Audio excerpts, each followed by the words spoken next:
MLA का election लड़ने जा रहा हूं। मैं आपको बता दूं कि इससे ज्यादा मेरे लिए बादून से मुतालबा था, वो चादहमन में लोगों की जीत थी, लेकिन मैंने अमोर बैसा का इंतखाब इसलिए किया है कि अमोर बैसा इन 73 सालों में मुल्क तो आज़ाद हो गया है, लेकिन कुछ जालिम सियासतदानों ने लगता है अमोर बैसा को अब भी आज़ाद होने नहीं दिया है।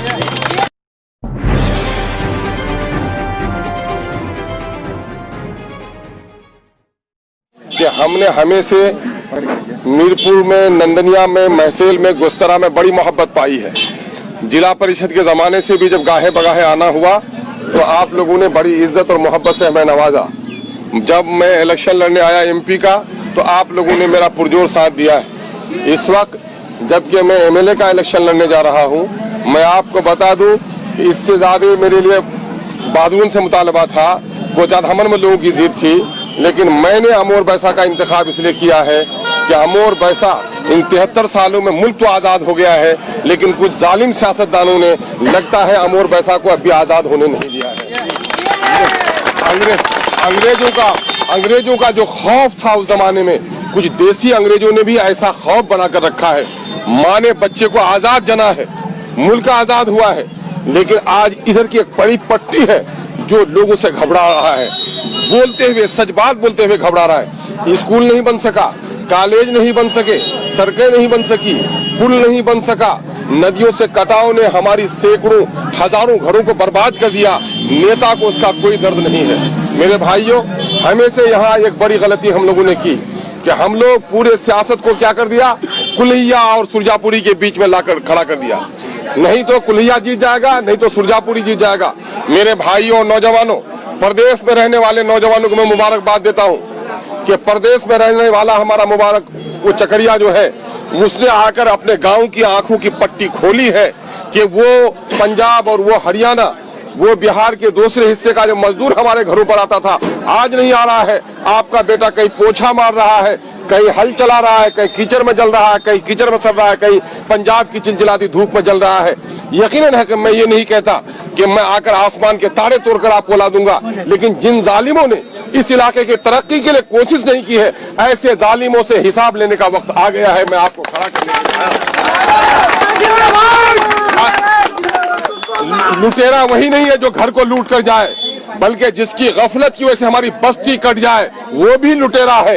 कातिल सिर्फ वही नहीं है जो हमारे किसी भाई के सीने पर गोली चला दे, गर्दन पर तलवार चला दे, बल्कि ऐसे नाकारा लोग जिनकी गफलत की वजह से गांव तक सड़कें नहीं बन सकी, मेरा बीमार आदमी इलाज के बगैर तड़पता रह गया और एम्बुलेंस नहीं पहुंच सका, वो भी कातिलों में शुमार है। ऐसे कातिलों से भी हिसाब लेने का वक्त आ गया है।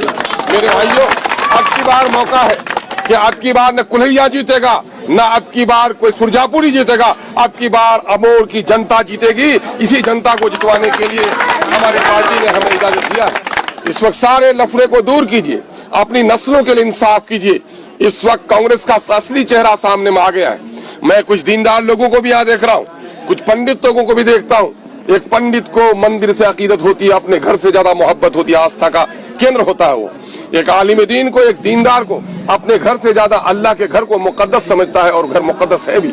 बाबरी मस्जिद को तोड़कर हिंदू और मुसलमानों में जिसने नफरत पैदा की, वो बीजेपी बाद को है। सबसे पहले कांग्रेस ने इस नफरत को पैदा किया। 1949 में बाबरी मस्जिद में अगर किसी ने मूर्ति उठाने का काम किया तो कांग्रेस ने किया। सन 1950 में अगर उसमें ताला लगाया तो कांग्रेस ने लगाया। सन 1986 में ताला तोड़ा तो कांग्रेस ने तोड़वाया। और सन 1992 में जहां बीजेपी के गुंडे मस्जिद को तोड़ रहे थे, वहीं नकली पहरेदार इबलीस बनकर दिल्ली के तख्त पर बैठा हुआ कांग्रेस का लीडर नरसिम्हा राव हमारे मस्जिद के तोड़ने का तमाशा देख रहा था। और आज वो कांग्रेसी कह रहा है कि हम मस्जिद के हितैषी है। मस्जिद का हितैषी जो नहीं हो सकता, वो मुसलमानों का भी हितैषी नहीं हो सकता, वो संविधान का हितैषी नहीं हो सकता है, वो हिंदुस्तान की गंगा जमनी तहजीब का हितैषी नहीं हो सकता है। मैं बता दूं आपको कि आप सब उन्हें वोट देकर मौलाना अफसाउल हक कासमी को जिताया था, अख्तर ईमान ने कुर्बानी देकर जिताया था, लेकिन जब आपके कुरान पर तलाक बिल के जरिए से हमला हुआ तो इस कांग्रेस पार्टी ने आपके एक आलिम दीन को बोलने की इजाजत नहीं दी जब शरीयत पर हमला हुआ। ये सच्चाई है कि नहीं? तो आज मीरपुर के नौजवानों, ये तुम्हारी अगर गैरत जिंदा है, इन्हीं हरारत बाकी है तुम्हारे दिल में शरीयत से मोहब्बत बाकी है तो तुम ये तय कर लो कि कांग्रेस का कोई जायज या नाजायज नेता भी आएगा जिसने हमारे मौलाना को पार्लियामेंट में बोलने दिया है नहीं दिया है, हम भी अपने चौक पर उसको मुंह खोलने की इजाजत नहीं देंगे। हमें खबर मिली है कि हमारे बूढ़ों के बेजा खौफ से हमारे नौजवानों ने नजात पाई है। और आज कांग्रेस के नेता को जब सवाल करता है तो जवाब नहीं दे पाता है तो कोई चल चल में ऐसा से चल सका लोग फुटी दी तो यही कर देना है कि जो काम नहीं किया है वो हमारी बस्ती में कदम नहीं रख सकता है। जिसने हमारे नस्लों को बर्बाद किया है उससे हिसाब लेने का वक्त आ गया है।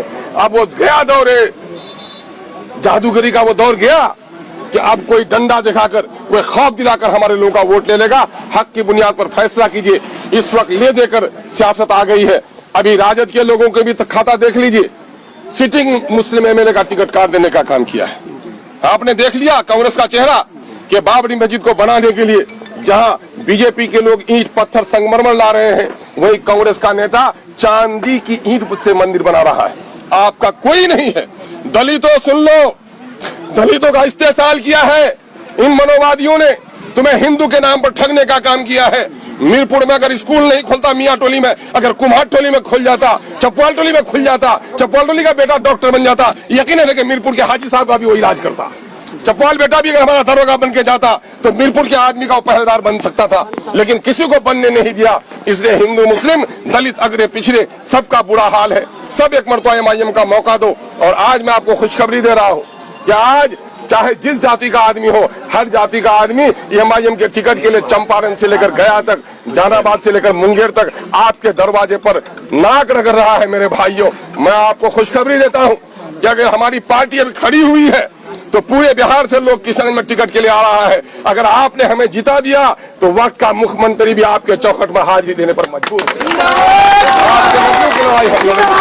ये चंद बातें आज मैं कह के जा रहा हूँ।